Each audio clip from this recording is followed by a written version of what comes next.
that's also what I'm starting to get from this as well. It's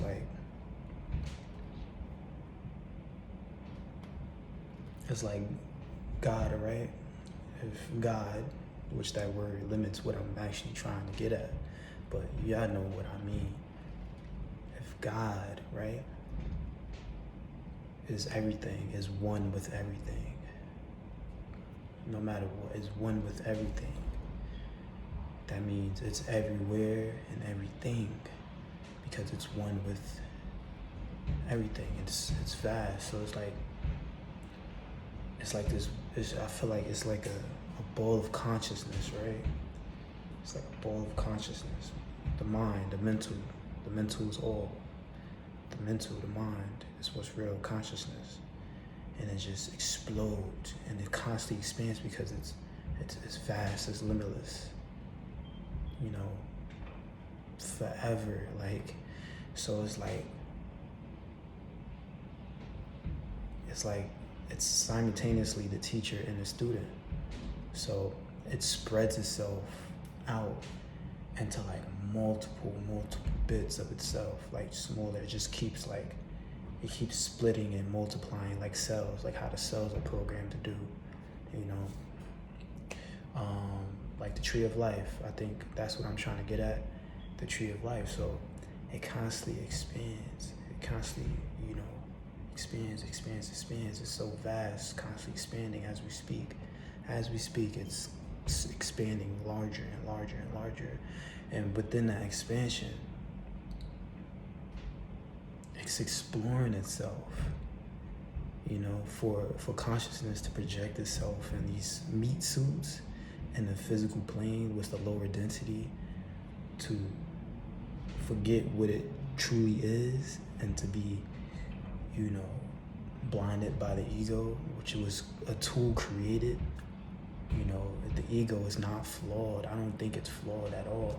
I think it was specifically created this way for us to give us these type of issues and problems, because this world was not made to be perfect. It's a simulation that was made and programmed a certain way for it to carry out these experiences and these stories that we could talk about. We could talk about lots of things. And like within that experience, there's multiple points, there's multiple aspects of consciousness itself, but it split itself into multiple, you know, forms and multiple different, you know, aspects of itself. So with the ego, is like your curiosity, and, you know, naturally you're gonna be drawn back to yourself. So you can never, you know, you're like the yo-yo, you know, when you toss the yo-yo down and it comes back. That's like basically what everything is, coming from pure consciousness. Like, you know, pure consciousness throws itself down in the yo-yo and then slings it back up. So it's like that. So with that, it's like, it's almost like, yo, I could get the job done better if it was like 100 of me. If it was 100 Amanis, bruh, you know how much things I could get done? Like, oh my God, and just come back into one. Like that would have been crazy. That's basically what it is for this. And with that, you're able to have these experiences and different perspectives of life, your own unique perspective. Like realize the value you hold in just existing, because you have a unique perspective of this existence from you, which no other vessel has or will get to experience, you know, because they're busy experiencing something that you would never experience. So it's like, it's really beautiful. It's beautiful in my opinion.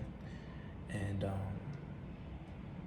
you know, at first I used to think like, oh, there's good, there's evil.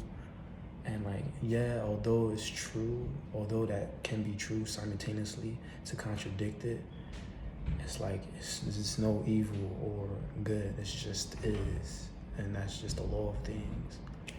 And like that law of itself, paradox, of life being a paradox, you know, opposites being the same in nature but different in degree.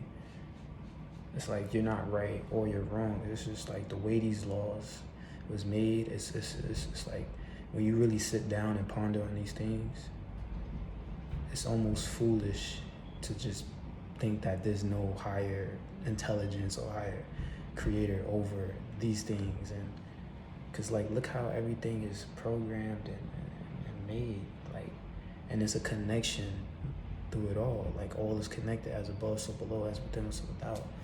You know, the 7 hermetic principles, it just proves how it's like, you know, this is magic. Like just by being here is magic.